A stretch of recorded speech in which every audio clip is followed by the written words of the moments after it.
과연 어린 양 되시는 예수 그리스도께서 우리 인간들을 구원하시기 위해 십자가에 못 박혀 죽지 않으시고 부활하지 않으셨다면 우리 인간들은 어떻게 되었을까라고 생각을 해봅니다.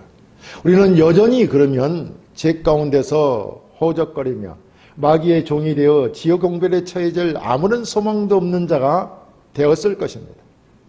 이렇게 인간은 하나님의 말씀 언약을 어기고 범죄하였고 하나님의 진노로 만물들까지도 조주를 받아 모두가 멸망케 되었으나 하나님은 그 죄인들을 사랑하셔서 독생자 예수 그리스도로 말미암아 인류를 죄에서 구원하시고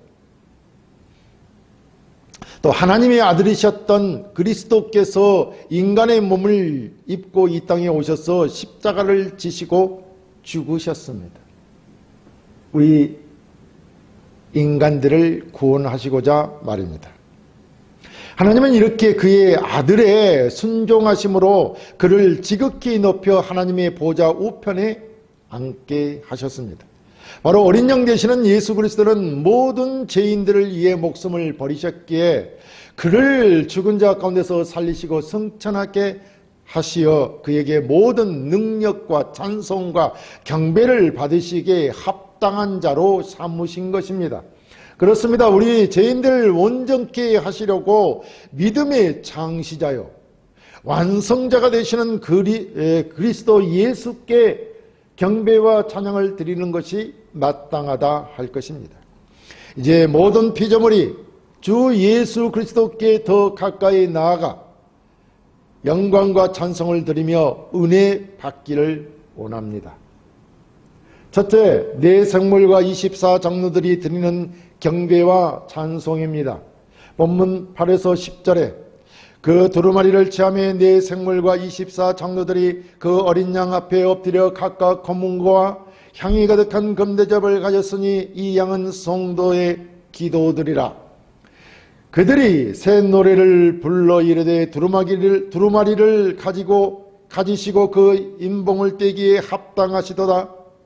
일찍이 죽임을 당하사 각 족속과 방언과 백성과 나라 가운데서 사람들을 피로 사서 하나님께 드리시고 그들로 우리 하나님 앞에서 나라와 제사장들을 삼으셨으니 그들이 땅에서 왕노릇하리로다 하더라 라고 하였습니다. 하나님의 어린 양 되시는 그리스도께서는 죄인들을 구원하시기 위하여 십자가에 죽으시고 부활 성천하시어 하나님의 지극히 높임을 받았습니다. 그는 하나님 앞에 나아가 그의 오른손에 들려있는 인봉된 두루마리 책을 취하시기에 합당한 분이십니다. 왜냐하면 하나님 아버지의 말씀 앞에 온전히 순종하여 십자가를 지시고 죽으심으로 우리를 죄에서 구원하셨기 때문입니다. 그리고 3일 만에 장사 지낸 지 3일 만에 부활하심으로 우리에게 또한 새 생명을 허락하셨습니다. 그래서 하나님께서 그를 지극히 높여 하나님 보좌 우편에 앉게 하셨다는 것입니다. 그가 여기 하나님의 오른손에 들려있는 인봉된 두루마리 책을 취하기에 합당하신 분이라는 것입니다. 이 두루마리 책에는 성도들의 온전한 구원과 하나님의 심판이 기록되어 있습니다. 그러니까 앞으로 되어질 일들, 지금 우리가 봤을 때 앞으로 되어질 일, 반드시 이루어질 일, 그것은 성도들의 온전한 구원입니다. 그리고 이 땅에서 믿음을 지키기 위하여 가진 고난과 핍박과 환난을 당했던 그 억울함, 성도들의 억울함을 하나님께서 들으시고 심판하실 것들이 기록되어 있다는 것입니다. 그러므로 하나님의 오른손에 있는 두루마리 책을 어린 양 되시는 예수 그리스도께서 취하신 것은 앞으로 되어질 일들입니다. 이 되어질 일들로 성도의 온전한 구원과 성도들의 억울함에 대한 심판을 계시한다는 것입니다.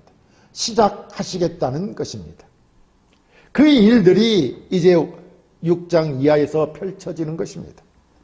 그래서 하나님의 보좌 중심에서 섬기던 네 생물과 24장로들이 어린 양 되시는 예수 그리스도를 기뻐하며 경배하는 것은 그가 죽임을 당했다가 부활하신 분으로 두루마리 책을 취하여 여시고 펼치시고 택하신 하나님의 백성들을 구원하고 새로운 세계를 여시기 때문입니다. 새로운 세계를 여신다는 것입니다. 신천지를 여신다는 것입니다. 새로운 나라, 새 예루살렘을 여시는 것입니다. 우리가 영원히 구할 나라를 여시는 것입니다. 그런데 여기 어린 양을 찬양하는 이들의 손에는 검은거와 송두의 기도가 가득 담긴 금대접을 가지고 있다고 하였습니다. 여기서 검은거는 무엇을 의미하며 또 송두의 기도란 무엇인가 하는 것입니다. 천사들이 검은거를 가지고 어린 양 앞에 경배와 찬양을 드리는 것은 죽임을 당하신 어린 양의 구원 사역으로 말미암아 기쁨이 충만하기 때문입니다. 오늘날 우리가 이 땅에서 예배를 드리고 찬양을 하면서 갖은 악기를 동원하는 것도 이 검은과 같은 의미인 것입니다. 하나님이 우리를 구원하신 것에 대한 감사와 찬양인 것입니다. 경배와 찬양인 것입니다. 왜냐하면 피조물들도 우리가 최종적으로 온전한 구원이 이루어지는 시점에 썩어짐의 종로로 돼서 벗어나며 우리가 받을 영광을 함께 누리게 될 것이기 때문입니다. 사도 바울은 로마서에서 그렇게 말했습니다. 썩어짐의 종로로 타는 것, 이것은 우리 인간들이 죄를 범함으로 인해서 그들이 당하게 된 일입니다. 그러나 이제 하나님의 택한 자들이 온전히 구원하게 되면 모든 피조물들도 썩어짐의 종로에서 벗어난다는 것입니다. 그리고 우리가 받을 영광을 함께 누리게 된다는 것입니다. 그리고 이들은 성도의 기도를 나타내는 향이 가득한 금대접을 가지고 찬양하였습니다. 구약에서는 하나님 앞에 제사를 드리기 위해서는 대제사장 송소에 들어가 분향단에 분향을 하면 하나님은 이를 기쁘게 받으셨습니다. 향이 성도의 기도를 상징한다고 하는 것은 성도의 기도가 구약의 희생제물을 대체하고 있다는 것을 상징하는 것입니다. 사실 구약시대는 이스라엘 백성의 기도가 하늘보좌에 계신 하나님께 상대되기 위해서는 필연적으로 희생제사가 동반되었지만 이제는 그리스도의 완전한 희생으로 드려진 신약시대의 성도들의 기도는 그 자체가 희생제물의 역할을 하기 때문에 희생제사 없이도 하나님께 상달되는 것입니다. 또 성도의 기도가 하나님께 직접 상달되는 것은 어린 양 되시는 예수 그리스도께서 십자가에서 죽으심으로 온 인류를 위해서 영단번에 희생제사를 드렸기 때문입니다. 그리고 우리는 단순히 예수를 믿음으로 구원을 얻어 천국에 가는 것이 전부인 것으로 생각하기 쉬운데 모두가 그렇지 않습니까? 예수 믿으면 천국 간다 다들 잘 알고 있습니다. 그렇다면 천국 가기 위해 그에게 믿음을 끝까지 지키고 살아야 되는데 그리 하지 않는 것입니다. 왜냐하면 하나님 나라에서 우리가 가서 천국에 가서 무엇을 하며 사는지를 모르기 때문일 것입니다. 그래서 우리가 구원을 얻어 천국에 가는 것으로 끝나는 것이 아니라는 것을 우리는 알아야 됩니다. 여기 본문에서도 말하고 있습니다. 10절에 나라와 제사장으로 삼으셨으니 우리를 구원하여 나라와 제사장으로 삼으셨으니 그들이 땅에서 왕노릇하리라 라고 하였습니다. 우리는 이 말씀을 잊지 말아야 됩니다. 다시 말하면 천국에 가서 그 가는 것으로 끝나는 것이 아니라 우리는 천국에서 제사장으로서 기도하고 예배하며 또한 다스리도록 부르셨다는 것을 잊지 말아야 한다는 것입니다. 왕노릇한다는 것을 잊지 말아야 하는 것입니다. 그러므로 하나님 나라에서 하나님께서 경배와 찬양을 드리는 것은 우리의 구원이 온 세상을 다스리도록 예정된 믿음에서 드리는 것입니다. 두 번째, 하나님 보좌에 둘러선 천사들의 경배와 찬송입니다. 본문 11, 12절에 내가 또 보고 들음에 보좌와 생물들과 장로들을 둘러선 많은 천사의 음성이 있으니 그 수가 만만이요 천천이라. 큰 음성으로 이르되 죽임을 당하신 어린 양은 능력과 부와 지혜와 힘과 존귀와 영광과 찬송을 받으시기에 합당하도다 하더라 라고 했습니다. 여기서 어린 양을 찬양하는 많은 천사의 수가 만만이요 천천이라고 했습니다. 이런 천사들이 셀 수 없는 많은 수라는 것이고, 이 많은 수의 천사들이 예수님을 옹이하신다는 것입니다. 그럼에도 예수님께서는 이 땅에서 어떻게 하셨습니까? 이 땅에서 대속사역을 감당하실 때 대제사장들이 보낸 군대들이 붙잡으러 왔을 때 베드로가 성급하게 칼을 빼어 휘두르자 예수님께서 그를 말리셨습니다. 그때 주님께서 뭐라고 말씀하십니까? 넌 내가 내 아버지께 구하여 지금 12군단도 더 되는 천사를 보내시게 할 수 없는 줄 아느냐? 라고 주님께서 베드로를 나무라셨습니다. 우리 주님은 이렇게 하늘에 그 무수히 많은 천사들을 두고도 참으시며 십자가를 지신 것입니다. 우리가 잘 알아야 됩니다. 하나님의 아들이라 하시면 하나님이시라는 얘기입니다. 그가 곧 하나님이신데, 그 하나님께서 우리를 구원하시기 위해 육신의 몸을 입고 이 땅에 오셔서 십자가를 지셨다는 것입니다. 갖은 고난과 모멸감을 견디어 내셨다는 것입니다. 왜냐하면 그것은 당신의 핏값으로 우리를 사시기 위함이었던 것입니다.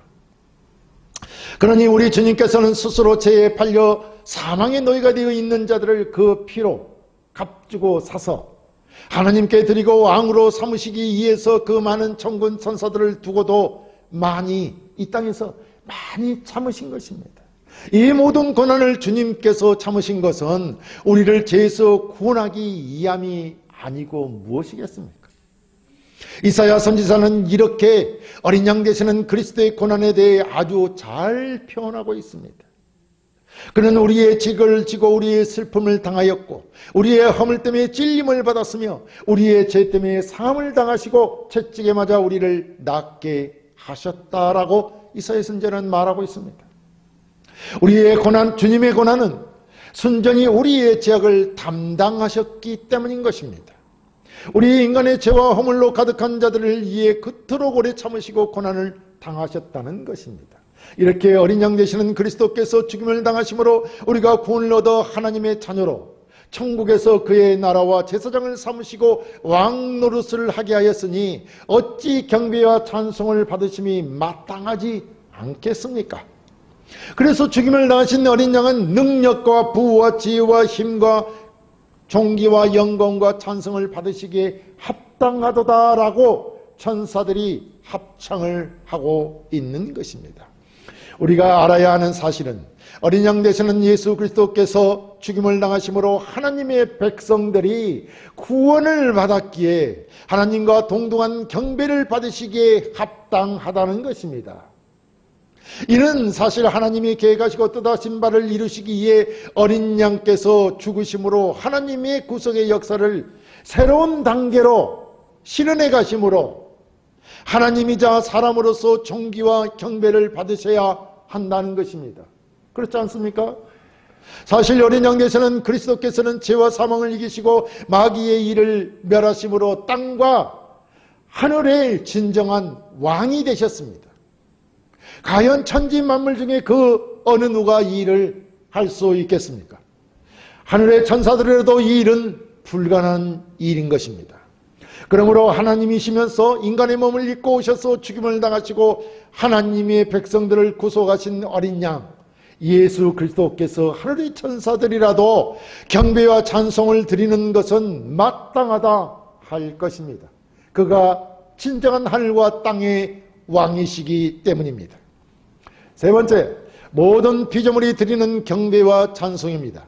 본문 13, 14절에 내가 또 들으니 하늘 위에와 땅 위에와 땅 아래와 바다 위에와 또 그 가운데 모든 피조물이 이르되 보좌에 앉으신 이와 어린 양에게 찬송과 존귀와 영광과 권세를 세세토록 돌릴지어다 하니 내 생물이 이르되 아멘하고 장로들은 엎드려 경배하더라 라고 했습니다. 먼저 어린 양께서는 네 생물과 24장로 그리고 천사들의 찬양을 받았습니다. 그리고 이제 보좌에 앉으신 하나님과 어린 양께서 모든 피조물들의 찬양, 즉 하늘과 땅 위와 땅 아래와 바다 위와 그 가운데 있는 모든 피조물들의 찬양을 받습니다. 사실 헤아릴 수 없는 많은 천사들의 경배와 찬송이 있었고, 이에 대한 화답으로 모든 피조 세계 전체가 경배와 찬송에 동참하고 있는 것을 우리가 보게 되는 것입니다. 그렇다면 하나님의 진노를 받아 불못에 던져져 지옥행벌을 받은 불신자들을 제외하고는 모든 피조물이 하나님의 구속함을 받아 정말 기쁘고 즐거움으로 하나님과 그의 어린 양 되시는 예수 그리스도에게 드리는 경배와 찬송이 아닙니까? 이렇게 모든 피조물이 찬송하는 것은 어린 양께서 십자가의 죽으심으로 하나님의 백성들을 구원하시고 하나님으로부터 높임을 받아 하나님의 보좌 우편에 앉으셨기 때문입니다. 그 어린 양이야말로 하나님의 오른손에 들린 책을 열어 성도들을 온전히 구원하시고 하나님의 심판을 집행하여 새로운 세계를 펼치시기에 합당한 분이시기 때문입니다. 여기서 우리가 주목하여 보아야 할 것은 하나님과 어린 양이 동등함으로 경배와 찬송을 받는다는 것입니다. 보시다시피 찬송과 존귀와 영광과 권능이 하나님과 어린 양에게 돌려주고 있습니다. 사실 이스라엘 사람들은 어린 양 되시는 예수 그리스도를 메시아로 믿지 않았습니다. 그래서 예수 그리스도를 십자가에 못 박아 죽게 하신 것이 아닙니까? 메시아 되시는 예수 그리스도께서는 사실 모든 인류를, 백성들을 구원하러 오셨는데 이스라엘 백성들은 자기들이 믿는 하나님이 보낸 메시아가 그리스도가 아니라고 믿지 않았다는 것입니다. 그래서 메시아 되시는 그리스도를 십자가에 못 박여 죽게 하신 것이라 이런 말이죠. 그렇기 때문에 당시 예수를 구주로 믿는 그리스도인들도 예수님 때문에 당하는 핍박과 고난을 피하고자 신앙을 버리는 자들이 많았습니다. 사실 유대의 거짓 선지자들이 예수 믿는 그리스도인들을 갖은 고난과 핍박을 가했던 것입니다. 그래서 다시 유대교로 돌아가려고 외쳤던 것이죠. 하지만 오늘 여기 본문의 경배와 찬양한 하나님과 메시아 되시는 어린 양이 하나님과 동등한 분으로서 드려지고 있다는 것을 보아야 하는 것입니다. 예수 그리스도는 메시아시고 하나님의 아들이시라는 것입니다. 어린 양 되시는 그리스도가 하나님의 아들이라고 말하는 것은 바로 그가, 예수 그리스도가 하나님이시라는 것입니다. 하나님이 육신의 몸을 입고 우리를 구원하려고 이 땅에 오신 것입니다. 육신의 몸을 입지 않으면 우리의 죄를 대신 질 수 없기 때문에 그런 것이죠. 그러니까 예수 그리스도는 하나님이신 것입니다. 아들 되시는 그가 하나님이 그의 백성을 구원하시고 보내신 메시아로 육신의 몸을 입고 오셨다는 것입니다. 그가 하나님의 뜻을 따라 순종하심으로 백성들을 구원하셨고 그를 하나님이 높여 보좌 우편에 서게 하셨으며 하나님과 동등함으로 모든 피조물의 경배와 찬송을 받는다는 것입니다. 그러므로 내 생물도 온 피조물들의 찬송을 듣고 아멘이라고 화답하고 있습니다. 무슨 말이냐면 어린 양에게도 하나님과 같이 마땅히 존귀와 찬송과 영광이 드려져야 한다는 것을 인정하는 것입니다. 하나님의 아들로 하나님이심을 인정하는 것입니다.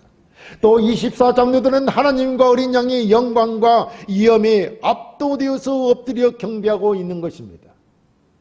그 당시 참 많은 성도들이 박해와 배척으로 고난을 당하고 있지만 하나님은 능력과 주권을 가지고 보좌에 앉으셔서 다스리시는 창조주라는 것을 잊지 말라는 것입니다. 그렇다면 하나님의 아들이신 그는 육신으로는 다윗의 혈통으로 나셨으나 이는 하나님의 백성들을 구속하기 위한 것이며 하나님의 어린 양이시라는 것을 알아야 합니다. 그리고 이 땅에서 어떤 어려움과 환난을 겪고 있다 할지라도 어린 양 되시는 예수 그리스도께서 온전히 구원하여 하나님 나라의 왕이요 제사장이며 이 땅에서는 하나님의 나라라는 것을 잊지 말고 하나님 나라를 소망하며 인내로서 믿음을 끝까지 지켜 승리하는 자가 되어야 할 것입니다. 이기는 자가 바로 하나님 나라에서 왕 노릇하게 될 것입니다.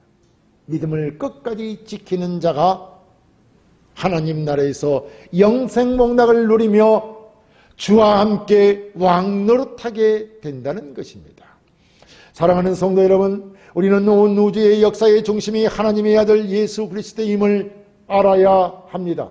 그런 만물을 창조하신 창조주이시며 만물을 구원할 구속주가 되시기 때문입니다. 그리고 하나님은 이 창조하신 만물들에 대한 계획을 가지고 계시고 반드시 그 뜻하신 것들을 예수 그리스도를 통하여 이루실 것입니다. 그래서 어린 양 되시는 그리스도께서 택하신 자들을 그의 피로 구속하셨습니다. 이 세상 모든 족속 중에서 택하신 자들을 구원하시기로 작정하셨고 그를 구원하여 나라와 제사장들로 하나님을 섬기고 새로운 세상에서 왕 노릇하도록 하신 것입니다. 이 일을 이미 하나님께서는 시작하셨고 차질 없이 이루어 가실 것입니다. 새로운 세계를 완성해 가실 것입니다. 그리고 우리 성도들은 그 모든 일을 이루실 하나님과 어린 양을 경배하며 찬송하여야 할 것입니다. 그런 저와 여러분이 되시기를 주의 이름으로 축원합니다.